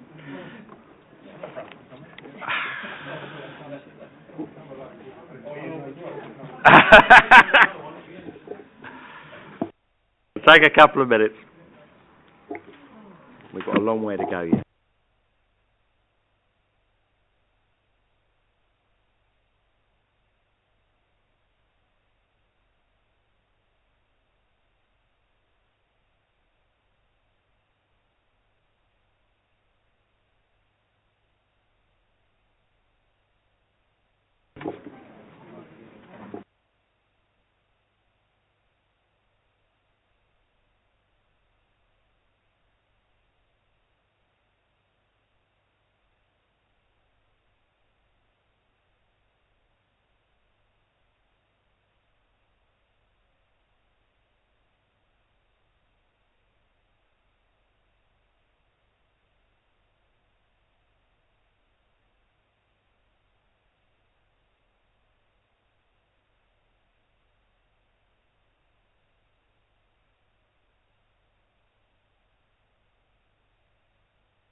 I have the whole of the committee and I've lost the head of planning. Yeah, I always knew that once I let people go, this thing starts to fall apart on me. Well, some of us have got a very long night in prospect.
Okay, we are back. We're going backwards now to item 6, Bourne Court site, Bourne Court Ruislip. I would remind members this was deferred on the 12th of March for additional information. The officer presentation, I believe, will concentrate on the grade text up to page 14, which is intended to clarify the matters that members raised last time out. Thank you, Chair. Members, following the Planning Committee of the 12th of March, you resolved to defer this application with regard to concerns over the tricks data that has been used, the proposed amenity space, possible overlooking to the properties on Canfield Drive, and waste collection. We have some additional slides. We've also been through a reconsultation as the plans have been amended. Some of the changes have involved, this is the revised proposed site plan. It has reduced the car parking to a 1-to-1 ratio, so now there are only 87 car parking spaces. As a result, we have been able to increase the quantum of communal amenity space by circa 300 square metres. I did have this written down. The total quantum of now communal amenity space, which was obviously a key concern, is now 1,003 square metres. Primarily, this area has been increased and the depth here has been increased. So these are your focus areas for communal amenity. We've also introduced, the applicants have introduced a set of trees within the internal arrangement of the site as a result of the waste concerns that you had, have now been relocated to provide what we consider actually to be an improved outlook for the Canfield Drive residents. The amendments to the car park layout have provided a better access for the refuse bins in and out of the site. So you may recall you had concerns. I do have a refuse bin. There we go. So in the previous proposals, the refuse bins were required to be hauled out between two parked vehicles. We've now provided an area of landscaping buffer, which adjoins the parking bays, which have now reduced in quantum. The refuse is therefore easily able to be carted towards the refuse vehicle. Concerns at the last committee were also about how the refuse vehicle entered and exited the site in forward gear. I did actually get it wrong because I read the tracking wrong. What actually happens, and this is apparently the safest, not apparently, that Waste Officer has confirmed, and so have Highways, is the safest manoeuvre. The refuse vehicles enter in forward gear, stop in position number 2, the refuse is collected, and therefore there is a banksman already outside of the vehicle. The banksman then directs the driver to reverse into this area and pull out in forward gear. I had obviously told you that they were coming in, reversing, and then going back in to collect, but apparently that is not the safest manoeuvre, and this is actually what's proposed, and therefore the safest manoeuvre. As a result, trees have also been removed from this location here to ensure sightlines and visibility are at their optimum. Obviously there was a concern with regard to residents crossing over here to use the public amenity space and the area being shared with the refuse vehicles. As I mentioned, the revised layout has resulted in the loss of 5 trees around the parking spaces, but the loss has been compensated along the southwestern boundary. Go back a step. We had concerns with regard to the actual communal amenity, so we went back through to the previously consented scheme. This is the previously consented scheme, and this green strip here and these 2 areas were the proposed communal amenity space in the previous plan. Now, having looked at the quantum, yes, is a sum of 1,409 square metres, but when you actually quantify what's actually usable, so taking away the buffer zones from people's windows, it comes to 805 square metres approximately. The proposed scheme offers a much better quality and quantum of communal amenity space, and we have taken into effect that the buffer zones have been taken away from that calculation. So we are considering this application to be a better and improved scheme with regard to communal amenity, and especially the relationship to Canfield Drive. I can also confirm that all of the windows on the end of this block and the one over here only have obscure glazing facing onto the Canfield Drive properties. The application is accordingly recommended for approval, and we've received no further statutory objections from consultees. Sorry, if I can just, there's a part 2 that comes from me, I'm afraid. So, at the last committee meeting, I didn't come in and mention the fact that there's an extant permission for 69 residential units, and the importance of that. And the reason is I felt uncomfortable at that point saying that the proposal was a better scheme than the 69 unit scheme. But I now feel comfortable saying that there's a better scheme than the 69 unit scheme, and that's hugely important from a technical planning point of view, because it means realistically you can't refuse the proposal, or rather I don't think there's grounds to, because it's a better scheme than an extant planning permission. And the other point is, with some of these changes, it actually statistically I think it sits better on various issues that members had. So I mean, I am conscious there was a concern about impacts on the highway network. I mean, you've got a difference between 71 parking spaces and 87.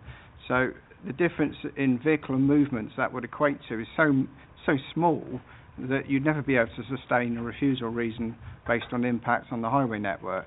So, as I say, I didn't bring it into play at the previous meeting, but I now think it's very important for members to be mindful that there's an extant permission, and hopefully members made some very valid comments at the last meeting, and I think the scheme has definitely improved. Thank you, Chairman. Who wants to start me off? Councillor Edwards, followed by Councillor Goddard. Thank you very much. I would agree with the Head of Planning that the improvements here meet my concerns with regards to amenity space. I do believe that this is a step forward. What I have reservations in endorsing are the comments that these extra cars are not each individual camels that are going to break the back of station approach. There is clear evidence in the transport assessment or transport statement and the vehicle counts that traffic is very, very substantially congested for 2 hours in the morning westbound and 2 hours in the evening eastbound. It is irrefutable evidence there on the vehicle count, and these are yet more cars you're throwing in there. You are further going to add to the problem in that vehicles turning out of Bourne Court, on balance, are more likely to turn right than left in the morning, which is going to hold up traffic and cause a further bottleneck.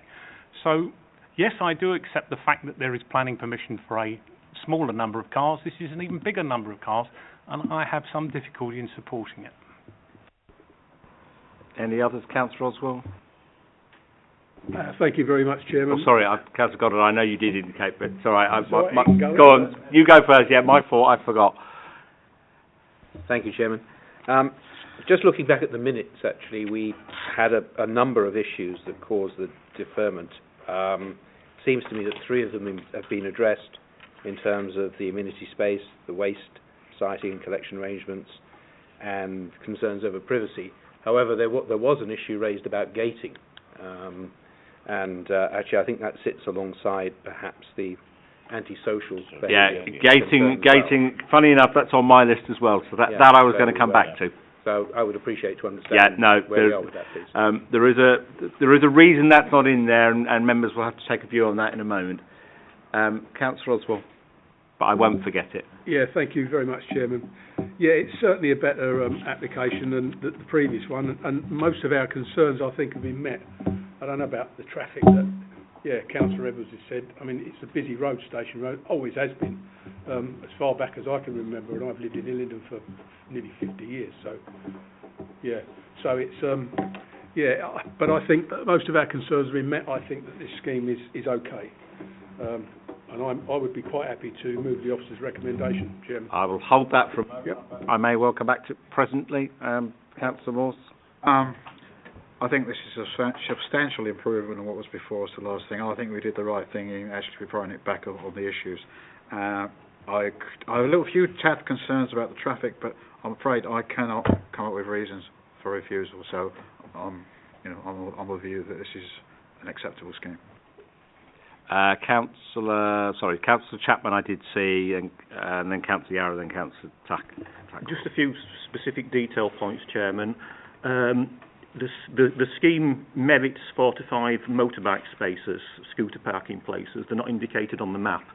It says that planning conditioned by sensibly utilising redundant areas. Bearing in mind we're shoehorning in as much, squeezing a lot onto a site. I'm not sure what constitutes a redundant area within this scheme. They normally find a little corner somewhere. Oh yeah, I see that. But I'd like to know where they are. Mention the refuse lorry. It does have to reverse. It exceeds the recommended length of 12 metres, but it doesn't say how much it does exceed it by. Obviously, if it's 1 or 2 metres, fair enough. But if it's 20 metres, I don't think it is. But the officers can answer. Last but not least, as I pointed out at the last meeting, if you take the ground floor, bottom left, if you live in 13 or 12, for example, you've got a hell of a long walk to the bin store. I believe the recommendation is no more than 30 metres horizontal. I believe it is. And it references some are 50, so I'm assuming they are the 50s sort of thing. So again, in that respect, it exceeds recommendations. Okay. Is anyone able to comment? I think condition 24, the refuge waste management plan, will need to at least be retweaked to cover those concerns. Ensuring that there is, because at the moment it deals with the moving of the bins around for collection day. It doesn't deal with the councillor's point. No, it doesn't. It does not. Or it doesn't explicitly deal with your point, and I think we want to explicitly deal with it. The point that the council was referencing part of the original report rather than the grey bit. The relevance of this, sorry to get, is that we consulted the refuse officer on the revised plans, and the refuse officer's comment in the grey bits is that they were now completely happy, and obviously what members picked up previously is that the refuse officer wasn't completely happy. But with the introduction of condition 24, effectively you've got the bolt and braces. So insofar as that condition, the refuse management plan, I think that the fact that the waste and refuse officer isn't objecting, plus the fact we got the condition, should hopefully. And does the wording pick up the councillor's concerns? Because I think that's where the councillor was. Because the waste management officer appeared to have a concern about the distance of some of the flats from the bin stores. Now, the bin stores, as far as I'm aware, have not been moved. We've made it so you can actually get to them now, which is a progress in itself. But I don't think they've actually been moved physically closer to any of the flats, unless I missed something in my review of this matter. I know the waste management is now indicating he's happy, but what I don't understand why he was unhappy before and is happy now. What's improved his mood? I don't think he's changed his mind. I think it's not an objection or a reason for refusal because it affects so few units. It wasn't a reason for refusal previously, it was a concern. And the concern still stands, but obviously the bin store arrangements have been improved for collection, but there are only a small number of units that have to travel further than the recommended distance. Okay. I was holding on Councillor Yarrow, I think, and Councillor Tuckwell. I don't forget generally, but go on. Thank you, Chairman. I've every sympathy with what Councillor Edwards was saying. I mean, I use that road, and it can be a nightmare to get out of, particularly if you're turning right. However, on balance, it's going to be difficult probably to support that if it went to an appeal, and this is definitely better than the original that we were looking at. So I'm minded to say I'll go with the officer's recommendations. Councillor Tuckwell. Yeah, thank you, Mr. Chairman. I mean, the points have been well made. It's an improved scheme. It's my ward. I know Station Approach. I drive down it twice a day, every day. It is a horrendous bottleneck for traffic, but I think on balance, there's not much we can do with that at this stage. I would be interested to hear, though, Chair, your comments around the gating and how we can... well, that is where I was going to go next. Yeah, thank you.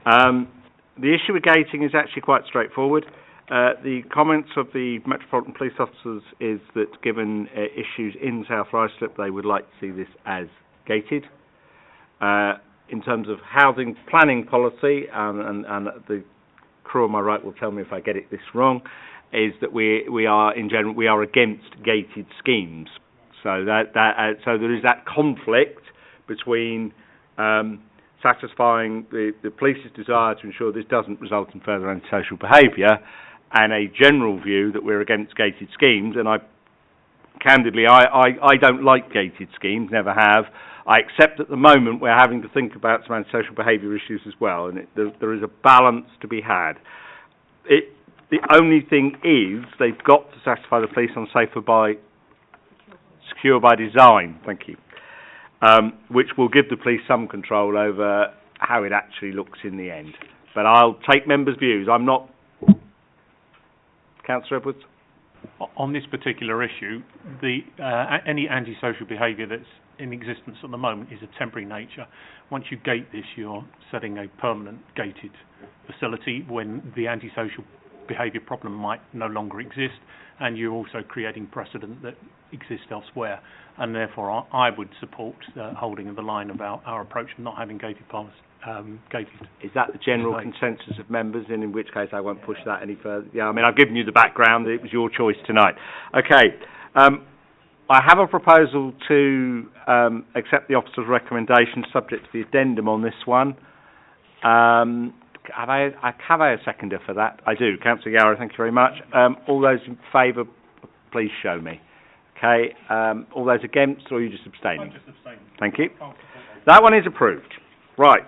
So we now move to item 8, land at 233 to 236 Nestles Avenue, Hayes. We are back in Hayes again. 457 units. But maybe a better discussion. I don't know. We'll see. Mandit, when you're ready. Sorry. Are we having some...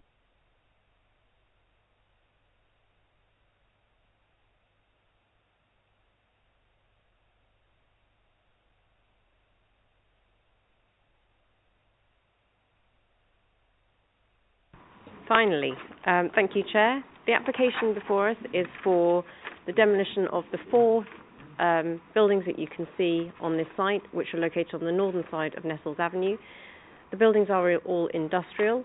To provide some context, the Nestle factory, the application that we approved approximately a year ago, is just about here over to the west of the application site. The whole of the site has been allocated for release for residential-led mixed-use developments. The application is seeking to provide 457 residential units, flexible workspace within office uses, 1 retail unit and 1 cafe and restaurant, with alongside amenity areas, parking and associated development. I'll take you through the proposed plans. If you know the area, this is the existing car park which services Hayes and Harlington Station, and that will be retained. This is Station Road, so the access self-storage development is just here, and the Motor Museum is located on the site fronting onto Nestles Avenue within the application site. This is the site location plan, which does show you the context of the approved Nestles factory redevelopment. So this area here is the retained building for the Nestle factory, and that's the infill development that was approved last year, I think, or the year before. The existing block plan shows the 4 industrial units running alongside what is known as the Squirrels Industrial Estate. This is also allocated for release within the local emerging plan. These are the eastern elevations of Building A. I'm really sorry, I should have arranged that better. Let me try and get you a site plan to show you the context of where these elevations are taken from. There we go. So the arrangement for the proposal is to provide Block A and B on the northern half of the site. These are the higher elements of the proposal site, so we're joining the existing car park land and set further away from the railway station and the railway lines.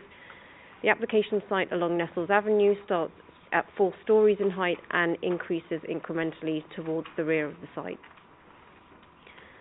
This is the proposed roof plan. There are areas of podium play proposed on both of the buildings proposed on the site. The application will provide ground level car parking within a podium deck. There are 2 areas of parking. The rear building, so blocks A and B, would be serviced for vehicular access into the car park via Vivesh Close, and the vehicular access into the ground level car parking for blocks C and D would be via what we are calling Gilbert Place. I assume it's a road yet to be named, but we are proposing vehicular access off Nestles Avenue.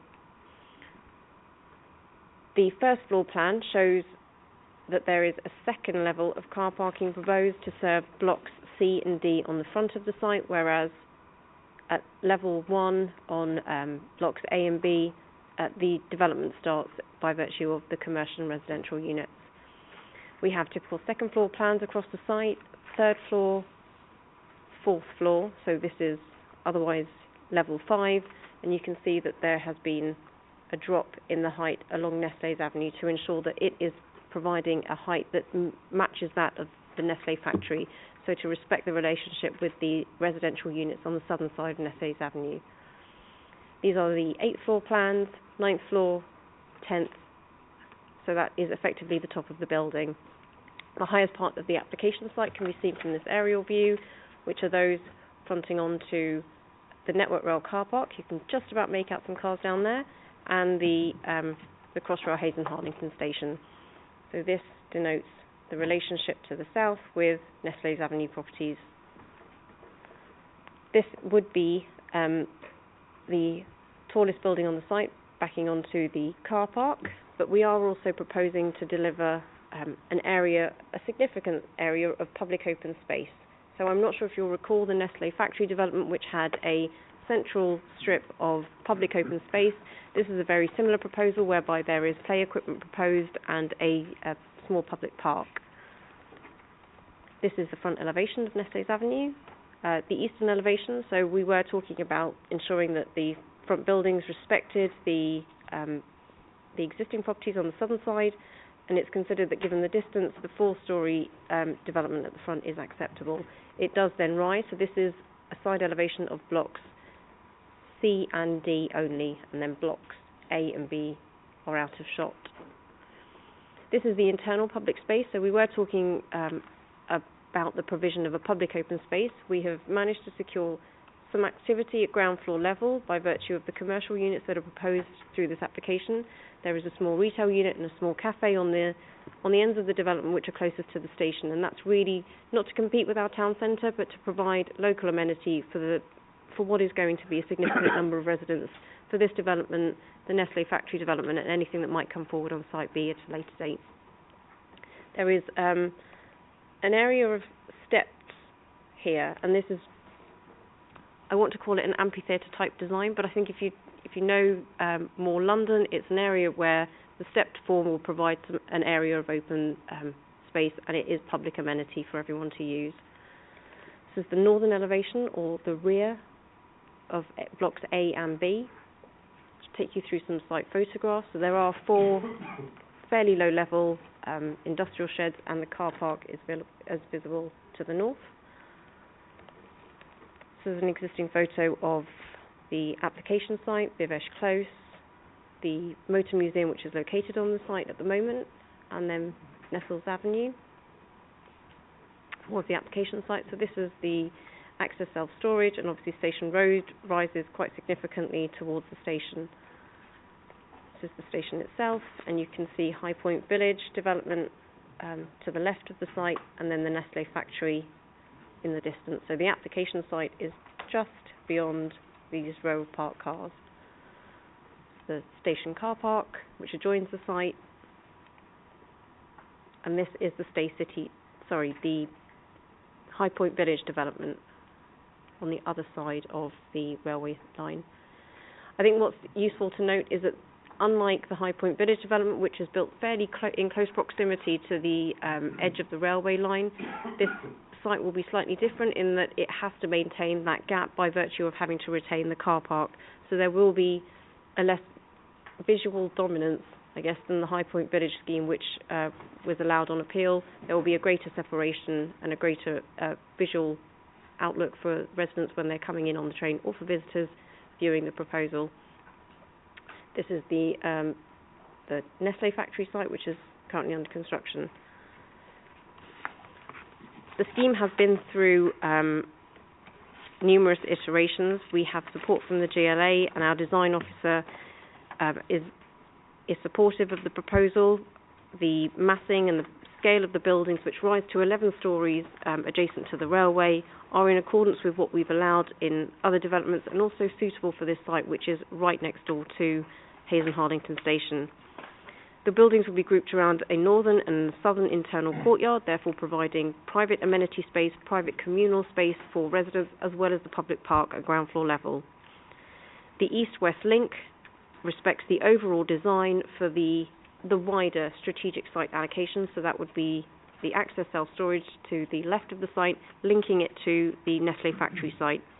The scheme is providing 21% affordable housing on site, which has been independently reviewed by a third-party assessor.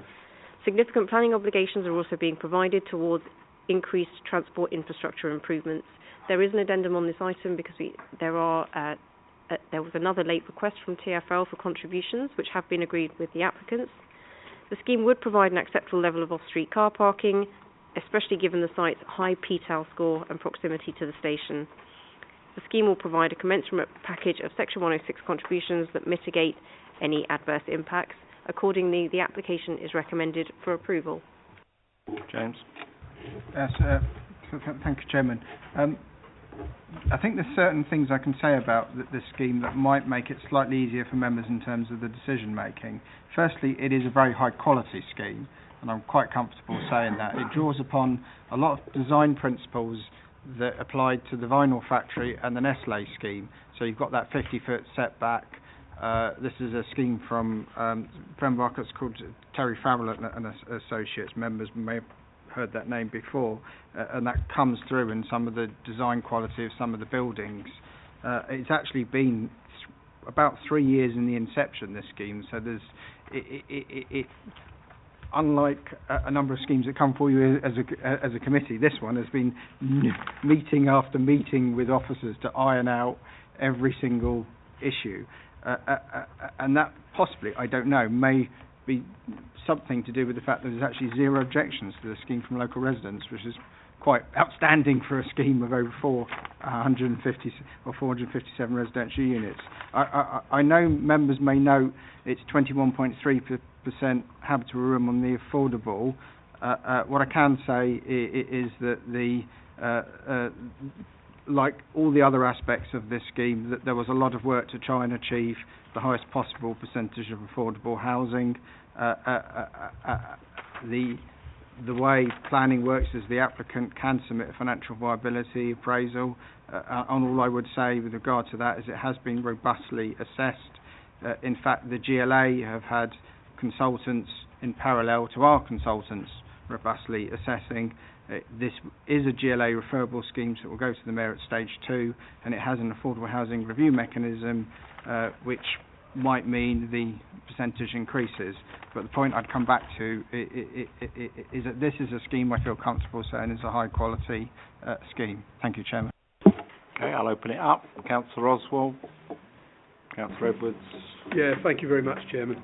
I went and viewed a scheme in the community centre some time ago. In principle, I think it's okay. I do like the London affordable rent 32 units and the living rent 24 units. It's just at what level is the rent going to be at? If it's affordable rent, then fine. But if it's a straight London rent, forget it. You might as well get a mortgage. The breakdown of units, once again, I'm just not happy with the Chairman. I mean, there's a lot of units here, and I still don't think this has met the need. There's only 49 units of 3 bedrooms, 152 2 bedrooms again. We got, Councillor Allen said at the last application, seem to have this fixation about 2 bedroom properties. We need 4 and 5 bedroom properties. I don't think this has, once again, has met the need. I'm not against it in principle. I think it's okay. I like the way it backs up towards the canal, because what's there already with High Point Village, it's almost in keeping with what's already there, and it's going on to the canal, so I don't mind that. I don't know, I'm just not very comfortable with it, Chairman. I'll leave it there for now. Councillor Edwards. Thank you.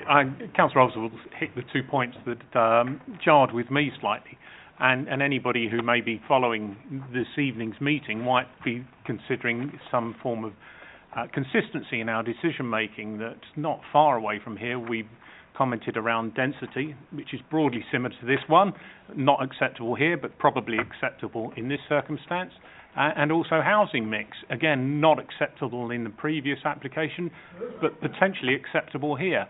For me, there is a very key difference, and that is the immediate vicinity of the station, which places it, for me, more akin to a town centre. And that brings to me the argument here for a higher proportion of 1 and 2 bedroom flats. I am uncomfortable with such a high level. It is unfortunate we can only get 11% as family. However, that is an observation and a comment, because overall I think the scheme appears good.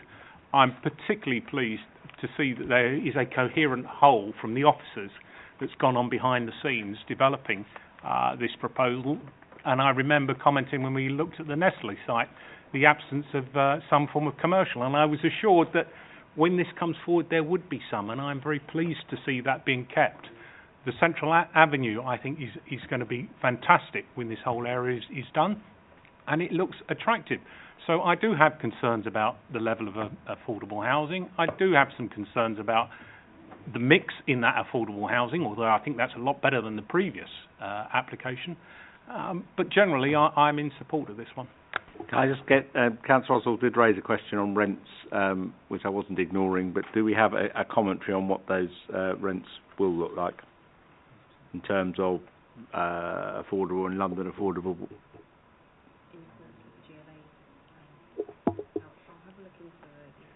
Okay. I just think we'll answer the question. I mean the mixed comment, yeah, it is there, and no doubt officers will take that away when negotiating some schemes for the future. Councillor Duncan, please. Thank you, Chair. Could I just ask officers to remind us what was the highest unit on the Nestle side that we approved, which was next? It's the next one along, isn't it? Yeah. Yes. Well, there's a little gap And then, But it's and I know it's stepped back because I think that was 4 at the fronting. For, was it 12 on Nestle? I'm pretty sure it's 12 on Nestle. 4 to 12 on Nestle. It was 11 or 12, and I think it was 12 on Nestle. Right, okay. I'm happy with that, and I do accept what's been said. The site is within the Hayes Town Centre housing zone, so it's already in that zone. A 238 hectare area, which was selected in March by the Mayor of London as one of 31 new housing zones in London and the Council's emerging local plan. So we've already identified it. I do think it's a good scheme, and I do think the principles are good. It's close to the railway. It matches High Point opposite, and now I'm reassured it does. However, I'm sad to say that I shan't be voting for this.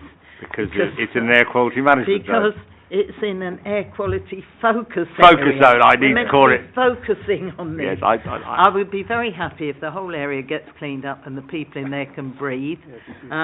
But until then, I'm sorry, I can't. Thank you. A consistent approach you have taken for a long time, Councillor. Councillor Morse. Unfortunately, this is very similar to what we just looked at in the terms of 3-bedroom. I've only got 11%, almost identical to what was before. I do accept there's an argument. This is the centre of town, so there should be some movement towards 1 and 2. I do accept that, and I do like the design. So I'm actually in quite a difficult position because I do think we're building something which does not meet the local needs, and I have some difficulty with that. But planning-wise, it has certain merits, but I have this problem. If I could change this housing ratio, I'd be 100% happy. So a very quick point. There's 22 heads of terms to the 106 that there's a lot of benefits in those, and some of them might go some way to address the air quality, I might say. There's quiet way contribution, there's all sorts of things. If that can sway any members. I think the housing mix is one of those that we won't change tonight, I suspect. So, Amanda, did you have any luck with those, any comment on those rents just before I... I don't have a comment on the exact rents, but obviously London affordable rent is akin to social rent, and that's where the 24 units are being proposed. So under your heads of terms, I'm looking at page 230. I'm sure it's at the recommendation section as well. So you've got 24 units at London affordable rent, 32 at London living rent, and 24 at shared ownership. Sorry, Chairman. Mandy, did you say London affordable rent? What did you say? Was it social? Akin to social rent. Okay, that's fine by me. Okay. Councillor Edwards, are you about to take this one forward for me? Thank you. In the absence of any issues coming to surface, I am happy to move officers' recommendations on it. Seconder. Thank you. All those in favour, please show me. Thank you. Councillor Oswald, Councillor Duncan, you are abstaining or against? Yeah. Okay. Thank you. Noted. That one is approved. I move to the last one on this agenda, land at Status Park, Noble Drive, Hillingdon, which, given the location, is no surprise, it's a hotel. Fairly familiar pattern. Yes, that was an error. It was a printing error. No. That's why I clarified at the start. Everything was in part 1, you see. I was being... yeah, I know. Wrong. Yeah. Relatively, I think relatively straightforward, I hope. This one. Thank you, Chair. The application is a site located within Noble Drive. The parcel of red land already has 3 significant buildings on the site. 1, 2 and 3, sorry for the benefit of Councillor Duncan, 1, 2 and 3. These have already been granted consent from an office to a residential development through the prior approval process, so it was one that we couldn't resist. The application proposes the erection of a 140-bed, 6-storey hotel, which is in the south of the application site. So what is it currently? A car park. What we're doing through the application is reconfiguring the car park for the residential to ensure that it's retained at 1-to-1, and then proposing the hotel in what is actually a suitable location for a hotel in such close proximity to Heathrow Airport. The height of the proposed hotel, if I take you through the floor plans at ground floor level, I did say was 6 stories, and it does respect that of its existing neighbours and also the Bath Road. This is the application proposal. The height of the proposed hotel respects the building hierarchy of the A4 and its frontage. It has been set back from the road frontage as well. The greenbelt does adjoin the site to the west. However, there's quite significant distance to the greenbelt and also a road bisecting both, and therefore there is no detrimental impact upon the openness of the greenbelt. The proposal accords with the requirements of the development plan, and as outlined in the application report, the application is recommended for approval. Very quick point. Members may welcome that condition 4.1a is planting plans to include semi-mature pollution-absorbing trees. You like that particular one? With that, Chairman, I'll move the officer's recommendation. Oh, yeah. Can I just Councillor Duncan. Could I just ask a question? Is there a coach drop-off point? It doesn't need to be parking, but there will be coach It's not overly clear, trips but and yes, things. that we have secured these 2 coach drop-off bays, which are within the application site boundary. I didn't see that. Okay, Thank you. Councillor Oswald has moved. I don't know if anybody has any other queries, or you're happy to second. I take it no other hands are being raised. Councillor Edwards. Unfortunately, the plans that I have, I'm unable to determine the access point to the large converter.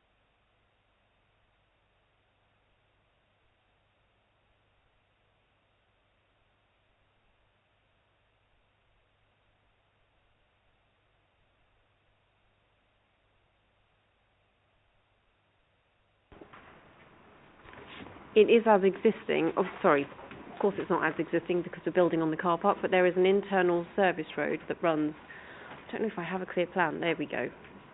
So that's Noble Drive. We have a roundabout which then allows access to the various units, and the hotel is going in the furthest southern corner. So with the building on the left-hand side. This building? Yeah. So it's What's currently the main access point for that? from the roundabout and then turning into the site. And that will so remain. that bay area isn't an entrance or anything? You mean here? No, on that building itself there's a slight... Oh, this projection? Yeah, that's not an entrance point. No. Okay. Okay. We are proposed and seconded. All those in favour, please show me. That one is approved. Thank you very much indeed, and thank you for your diligence tonight, because we're just after 8 o'clock, so we've done very well. Thank you very much indeed. So, Councillor Duncan, the